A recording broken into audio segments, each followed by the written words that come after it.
Parfois, on croit qu'il nous manque tant de choses, plus d'argent, plus d'amour, plus de succès. Mais si l'on regarde avec les yeux du cœur, on se rend compte qu'on a déjà tout. Le bouddhisme ne t'enseigne pas à chercher à l'extérieur, il t'invite à te réveiller à ce qui est déjà là.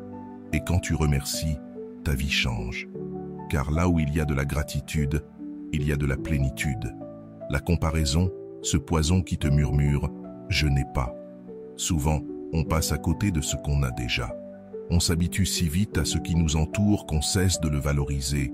Se lever le matin, respirer sans difficulté, avoir un toit, un repas chaud, un corps qui fonctionne. Ce sont des choses simples, mais essentielles. Et quand on oublie de les remercier, on cesse de les voir. Nous vivons dans une société qui pousse constamment à vouloir plus. Plus de reconnaissance, plus de réussite, plus d'apparence. Mais le bouddhisme rappelle que le vrai malheur naît justement de ce désir incessant. La paix ne vient pas quand on obtient ce qu'on veut, elle vient quand on apprend à aimer ce qui est déjà là. Ce n'est pas se résigner, c'est regarder avec plus de conscience.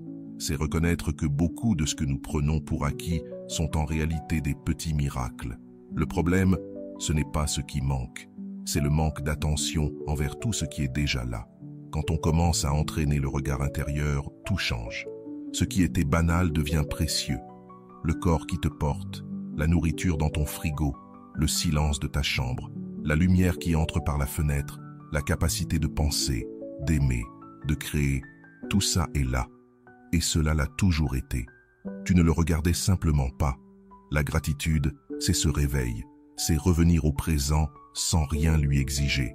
C'est prendre conscience que, même s'il y a de la douleur ou des épreuves, il y a aussi de la beauté, du soutien, des signes constants que tu es vivant, que ta vie a un sens.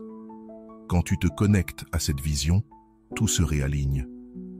Tu arrêtes de courir après ce qui manque et tu commences à avancer avec ce que tu as. La pression baisse, l'esprit s'apaise, et au lieu de vivre dans l'urgence, tu commences à vivre avec profondeur. Il n'est pas nécessaire que tout change pour se sentir bien. Parfois, il suffit simplement d'ouvrir les yeux et de voir ce qui a toujours été là. Le miracle quotidien, la simplicité qui transforme tout. La comparaison constante est l'une des sources les plus silencieuses de mal-être. On mesure notre vie avec la règle des autres. On regarde ce que les autres possèdent, ce qu'ils montrent, et on commence à croire que notre vie est insuffisante, qu'il nous manque quelque chose, qu'on est en retard. Les réseaux sociaux ont amplifié ce poison.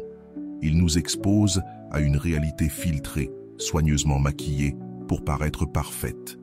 Et nous, sans réfléchir, nous comparons cette vitrine artificielle à notre vie réelle, à nos doutes, nos journées grises, nos fragilités.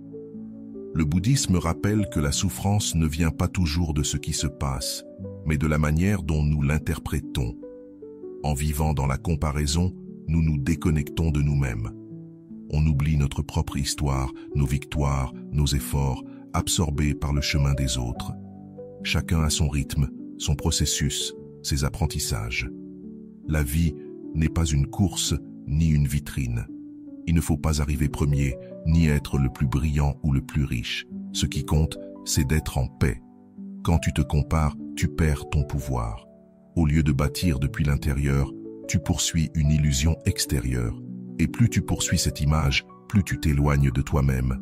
Tu te sens vide. Mais quand tu lâches ce besoin de tout mesurer, tout s'allège. Tu commences à voir la valeur de ce que tu as, à mieux comprendre ton propre parcours, à réaliser tout ce que tu as déjà traversé et tout ce que tu as grandi. Tu te souviens de chaque chute, de chaque moment où tu t'es relevé. C'est là que naît la gratitude, lorsque tu cesses de regarder avec envie et que tu commences à regarder avec reconnaissance. Tu ne penses plus « je n'ai pas ça ». Tu ressens « quelle chance d'avoir cela ». Et même si rien n'a changé à l'extérieur, tout change à l'intérieur. Dire merci, même à la douleur, ce qu'elle t'a enseigné. Il y a des choses simples qui soutiennent toute une vie. Respirer sans effort, ouvrir le robinet et avoir de l'eau chaude, qu'on te demande comment tu vas, avoir du pain sur la table, se réveiller chaque matin avec un corps prêt à continuer. Ces choses, si discrètes, sont en réalité des miracles silencieux. Mais parce qu'elles ne font pas de bruit, on ne les remarque plus. Jusqu'au jour où la vie nous secoue, quand la santé manque, quand on perd un être cher, tout ce qui semblait ordinaire se révèle précieux. Le bouddhisme nous invite à revenir à l'essentiel, à ne rien prendre pour acquis, à trouver de la profondeur dans ce qui paraît ordinaire. Chaque chose autour de toi est le résultat d'un enchaînement de causes, d'efforts, de circonstances qui te permettent de vivre ce moment. Parfois, on attend que la vie nous surprenne avec de grandes choses, mais la vraie gratitude ne naît pas de l'extraordinaire. Elle pousse dans la simplicité, une gorgée de café, le silence de la nuit, un message inattendu, un corps qui guérit, un éclat de rire soudain, le repos d'un sommeil paisible. Quand tu entraînes ton regard à voir cela, un basculement se produit à l'intérieur. Ce qui semblait insignifiant devient touchant. Ce qui semblait peu devient abondant. Non pas parce que tu as reçu davantage, mais parce que tu as appris à voir avec plus de clarté. Vivre dans la gratitude, c'est vivre éveillé. C'est cesser de courir après ce qui manque et commencer à remarquer ce qui est déjà là. Et quand cette conscience s'installe, tu n'as plus besoin de temps pour te sentir comblé. Parce que tu comprends que l'essentiel a toujours été là, dans la simplicité, attendant que tu le remarques.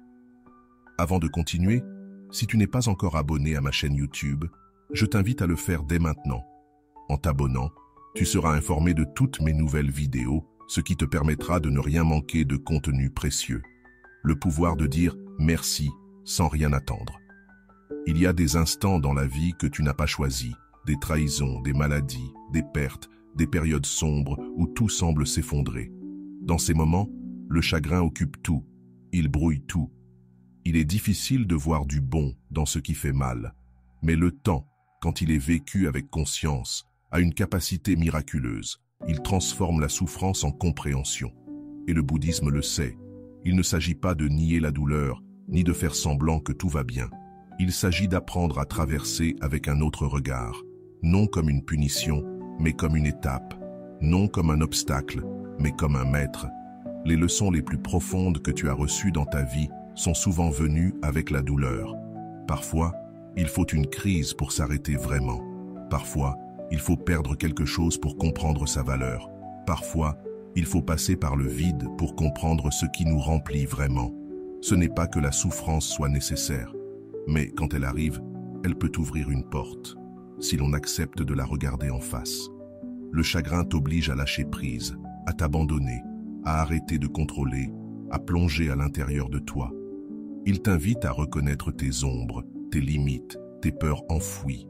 Et c'est à partir de là que commence une transformation lente, silencieuse. Remercier la douleur ne veut pas dire la vouloir encore. Cela signifie honorer ce qu'elle t'a laissé. Reconnaître que, grâce à cette épreuve, tu as vu quelque chose que tu ne voyais pas. Tu as réveillé une partie de toi qui dormait. Tu as grandi d'une manière que tu n'aurais jamais pu si tout avait été facile. Certaines personnes, après une perte, apprennent à savourer chaque instant. D'autres, après une rupture, trouvent leur vraie voie. Certaines, après avoir touché le fond, construisent une vie plus vraie. Parce que la douleur, lorsqu'elle n'est pas niée, révèle des vérités. Et ces vérités, aussi dures soient-elles, te rendent libre. La gratitude envers la douleur ne vient pas tout de suite. Elle demande du temps, du silence, de l'humilité. Mais quand elle arrive, elle libère. Car tu cesses de lutter contre ce qui s'est passé et tu commences à l'intégrer. Tu comprends alors que chaque épreuve t'a aussi rapproché de ce que tu es aujourd'hui. Et que sans ces blessures, tu n'aurais pas cette profondeur, cette empathie, cette sagesse que tu portes désormais en toi. À la fin, il ne s'agit pas de vivre une vie sans douleur. Il s'agit de vivre une vie dans laquelle même la douleur a du sens. Une vie où tu peux regarder en arrière et dire « Ce n'était pas facile, mais cela m'a construit. » Et quand ce moment arrive, c'est l'une des formes les plus profondes de gratitude qui existent. Comment cultiver la gratitude chaque jour, sans forcer? Il y a un moment sur le chemin où tu n'as plus besoin de raison pour dire merci. Il n'y a ni événement particulier, ni nouvelle extraordinaire, ni réussite récente. Juste une impulsion naturelle qui naît de l'intérieur, un souffle doux, un léger sourire, une voix intérieure qui dit simplement « Merci ». Quand cela se produit, quelque chose a changé en profondeur. Parce que la gratitude n'est plus une réaction, mais une manière d'être dans le monde. Elle ne dépend plus de ce qui se passe à l'extérieur. Elle n'a pas besoin de résultats, ni de récompenses, ni d'applaudissements. Elle émerge d'elle-même parce que le cœur a appris à voir autrement. Dire merci sans rien attendre en retour est une pratique profondément libératrice. Elle te permet de sortir du mode exigeant, de la plainte permanente, de cette attitude qui pense que la vie te doit quelque chose. Elle te ramène dans le présent, sans condition, et t'invite à adopter une posture humble, ouverte, généreuse. Très souvent, nous vivons dans l'attente. Nous espérons que les choses se déroulent d'une certaine manière, que les gens réagissent comme nous le souhaitons, que le chemin soit clair et confortable. Mais quand ces attentes ne sont pas comblées, surgissent la frustration, la colère, la douleur, et la gratitude disparaît. À l'inverse, quand tu apprends à remercier même l'imparfait, même l'incertain, la vie devient plus légère, parce que tu n'as plus besoin que tout corresponde à tes mesures. Tu deviens plus souple, plus serein, plus libre. Dire merci sans attendre ne veut pas dire se contenter de peu ou ignorer ce qui fait mal. Cela signifie relâcher le besoin de tout contrôler. Cela signifie être présent, reconnaître la valeur de ce qui est là, même si ce n'est pas tout ce que tu avais imaginé. Cela signifie regarder la vie comme un cadeau et non comme un contrat. Et ce qui est le plus étonnant, c'est que lorsque tu remercies sans rien demander, la vie répond. Pas toujours avec ce que tu veux, mais presque toujours avec ce dont tu as besoin. Parce que la gratitude ouvre des portes que la plainte garde fermées. Parce que ce que tu apprécies grandit. Parce que ce que tu honores se multiplie. Remercier est une pratique silencieuse qui transforme ton énergie. C'est une manière de prier sans mots, d'élever ta vibration, de t'aligner avec ce que le bouddhisme appelle l'esprit éveillé, celui qui n'a pas besoin que le monde soit parfait pour y trouver la paix. Et ainsi, jour après jour, sans bruit, la gratitude devient ton refuge, ton socle, ta façon naturelle d'habiter le moment. Et quand tu arrives là, tu n'as plus besoin de rien d'autre. Parce que tu as compris qu'il ne s'agit pas d'avoir tout, mais de savoir voir ce qui est déjà là. Comment cultiver la gratitude au quotidien, sans forcer? La gratitude n'est pas une émotion qui surgit soudainement comme un orage. C'est plutôt une graine que l'on entretient en silence, jour après jour, jusqu'à ce qu'elle commence à germer sans même que tu t'en rendes compte. Mais pour cela, il faut une intention. Il faut s'arrêter, ne serait-ce que quelques minutes par jour, et regarder les choses autrement. Il ne s'agit pas de se forcer à être positif, ni de répéter des phrases creuses.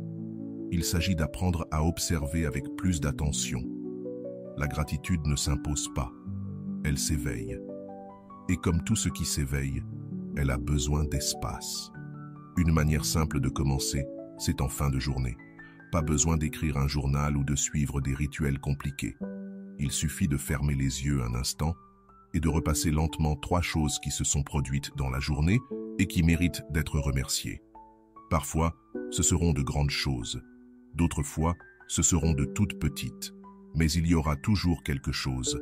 Une belle conversation, un café chaud, une chanson apaisante, une nouvelle idée, un signe, une caresse, une opportunité, un apprentissage. Tu peux aussi intégrer la gratitude dès le matin, juste après avoir ouvert les yeux, avant de regarder ton téléphone, avant même de penser à tout ce que tu dois faire. Prends un instant pour reconnaître simplement le fait d'être en vie, de respirer, d'avoir une nouvelle journée devant toi, de pouvoir recommencer. Avec le temps, ce petit geste change ton regard. Ton esprit, qui a tendance à aller vers ce qui manque, commence à s'entraîner à voir ce qui est déjà là. Et ce regard transforme peu à peu ton état intérieur. L'anxiété diminue, les plaintes s'estompent, la vie paraît plus douce. Une autre manière de cultiver la gratitude c'est de la dire à voix haute. Dire merci avec sincérité, pas par habitude, mais avec présence. À ceux qui t'écoutent, à ceux qui t'attendent, à ceux qui t'aident, à ceux qui sont là. Même à toi-même, pour ne pas avoir abandonné, pour avoir continué, pour être encore là.